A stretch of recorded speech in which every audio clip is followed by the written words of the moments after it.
मित्रों राधे राधे, जय श्री कृष्ण। कैसे करें गोवर्धन पूजा और भाई दूज का क्रम।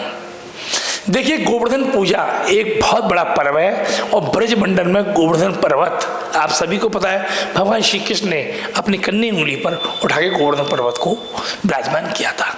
उसी दिन से इंद्र के दमन करने के पश्चात हमारे यहाँ भगवान श्री कृष्ण की पूजा अर्चना होने लगी और ये गोवर्धन पूजा और अन्नकूट मनाने लगे।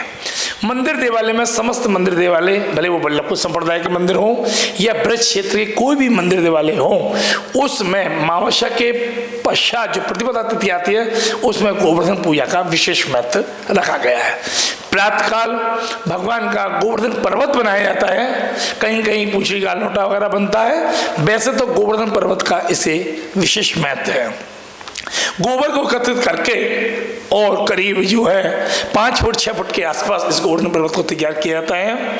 गोवर्धन की कलेमा बनाई जाती है, यानी कि उनकी कंदरा जो गोवर्धन की है वो कंदरा को तैयार की जाती है और गोवर्धन पर्वत पर बीच में वहाँ ठाकुर जी विराजमान होते हैं, उस जगह को बनाया जाता है और साथ साथ गोवर्धन पर्वत पर जो है विभिन्न तरह के जो वृक्ष आदि हैं वो उनके ऊपर लगाए जाते हैं। साथ ही जो सिंबल जो हमारे गणपति के हैं, जो हमारे गोवर्धन पर्वत के हैं, झंडे आदि भी वो भी उस स्थान पर लगाए जाते हैं। प्रातःकाल गोवर्धन पूजा करीब जो है ये प्रथम पैर में होती है, करीब जो है 8-9 बजे से लेकर 11 बजे के मध्याह्न जो है गोवर्धन पर्वत स्थापित करके इनकी पूजन अर्चन किया जाता है। दूध दही घी शहद पूरी से पंचामृत होता है और साथ ही गोवर्धन पर्वत पर जो है कच्चे दूध से जो गोवर्धन पर्वत को स्नान कराया जाता है। वहीं जो है अपने गोवर्धन पर्वत जिसको अपन जो है गिरिराज जी का स्वरूप बोलते हैं, वो गिरिराज जी का स्वरूप गोवर्धन पर्वत में विराजमान किया जाता है। आपने देखा हुआ कि ब्रज मंडल में मंदिर द्वारकाधीश और अन्य जो मंदिर हैं वहाँ भी ये पर्वत वगैरह आदि बनाया जाता है। साथ ही कुमकुम अक्षत और आप हल्दी से उनको स्नान कराया जाता है।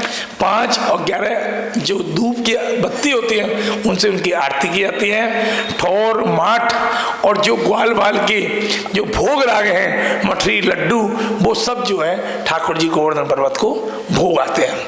फिर गोवर्धन पर्वत के चारों ओर दीप प्रज्वलित किए जाते हैं और उनकी 7 परिक्रमा दी जाती है। इसके पश्चात जब पूजन पर्यंत हो जाता है उसके बाद गाय को लाके गोवर्धन पर्वत से खत्म कराते हैं, यानी कि गाय आती है और फिर गोवर्धन पर्वत के ऊपर चढ़ती है, यानी कि उसका मोचन होता है। उसके बाद जो समस्त पब्लिक या जनता हमारे दर्शनार्थी होते हैं वो समस्त जो गोवर्धन पर्वत की परिक्रमा देते हैं। ये गोवर्धन पर्वत का भाव है। सायकाल भगवान की यादना गोवर्धन पर्वत होता है, उसी दिन सायकाल विशाल अन्नकूट होता है।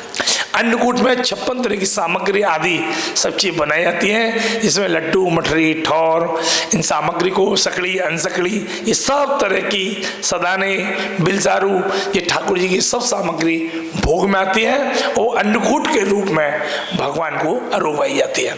इसके पश्चात प्रधान आरती होती है और समस्त वैष्णव जन को प्रसाद दिया जाता है। जय श्री कृष्ण, जय श्री राधे।